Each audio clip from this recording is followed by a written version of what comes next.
Hello, Christchurch. Hope you're all are doing well in your homes and finding some rest and peace and finding things to do. I know we're scrambling at our home. Shannon's got a whole list on the wall of ideas of how we're going to keep ourselves busy and sane and entertained and productive during this time. So this is a second video, another video, I should say, on thinking about reading, and I shared with you in a couple of videos some of my devotional reading practices, and in this video I wanted to share with you some of my kind of intellectual reading developments and share with you some of the things that I'm reading right now. I think it gives you kind of a taste of what my reading habits are, and also maybe give you some ideas of things that you might be interested in reading. And I mentioned in my last video that an important part of my life is literary mentors who are authors that I've come to trust. I love how they think. They're authors that I tend to every page love to read. And so I want to read anything that they have written or will write and really learn to imbibe their thought and to be, kind of apprenticed by them. And so a couple authors that I'm reading right now that fall into that category. First of all, I'm reading a biography on John Calvin. And this is the second biography in the last few years that I've read by Calvin. And it's kind of an academic biography, but it's excellent. It gives a really human picture of who Calvin was, both how competitive he was, he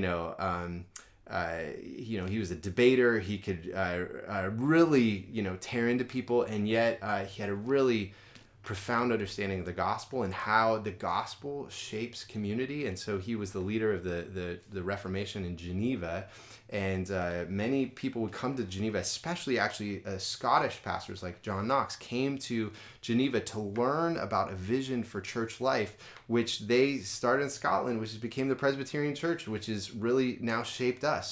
So 500 years ago, his vision for church life has really shaped who we are, and so I've really enjoyed reading that biography on Calvin. Another mentor that I love is Peter Lightheart. Peter Lightheart is just a tremendous thinker, and no one's going to agree with everything that Peter Lightheart says, but you'll definitely be interested in what he says on every page. He's always interesting. He always has new thoughts, gets me thinking in new ways. And this is a little book on the Ten Commandments that just came out from Lexham Press. Lexham, is there at Faith Life, and Brandon Ellis is the publisher there in our church. And they've come up with some of these little books there's one on the Apostles' Creed and one on the Lord's Prayer, and they're doing just basic Christian doctrine. These are excellent little resources, and if you're looking for a small book, if you're like, I can't take on big books, but I could take on a small book, to learn to think theologically and as a Christian, these are a great resource.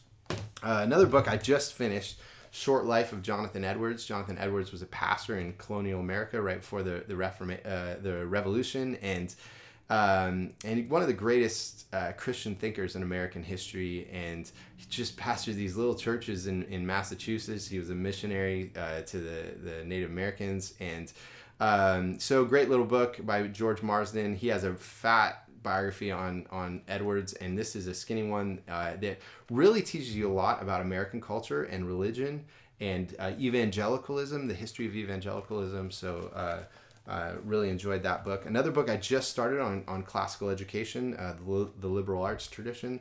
Always just trying to have new ideas and thoughts about education and being involved in the classical Christian education movement.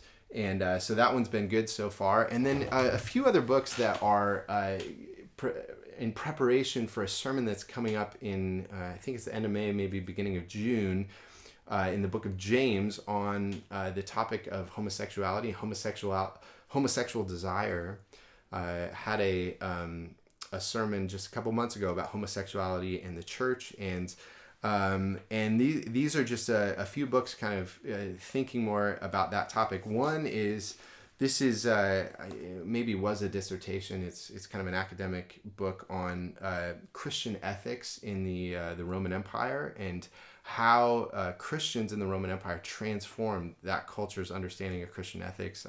I think a big part of what he talks about in this book is especially consent. That consent was really a Christian invention, that we engage in sexual actions from our free will, and that the way that we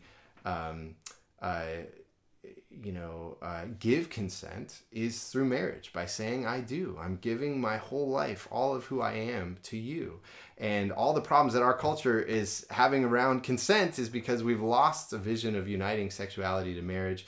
Also talks about homosexuality and the Christian vision for marriage according to the Bible. And so these were all new ideas in the Roman Empire, and we find ourselves in a very similar situation in our culture now. And so I just started that, but it looks like it's going to be a good one. Another book, The Grace of Shame, 7 Ways the Church Has Failed to Love Homosexuals.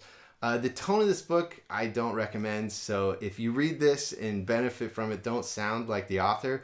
But I have learned some things from this book, so it's been helpful. So I have to share it with you. And at Christ Church we read to benefit. So people that don't sound like we do or don't believe exactly like we do, we'll benefit if there's wherever God's truth we can find it. And then this is one that I'm hoping also to work on before that sermon as well. So I thought I'd show that to you: Holy Sexuality in the Gospel, Christopher Yuan. And so these are a few books, and you might look at all these books and say, how are you reading all these books at once? And part of that is because I'm distractible, and so I can't just read through a big fat book all at once. I have to take books in smaller chunks, like chapters and sections of chapters.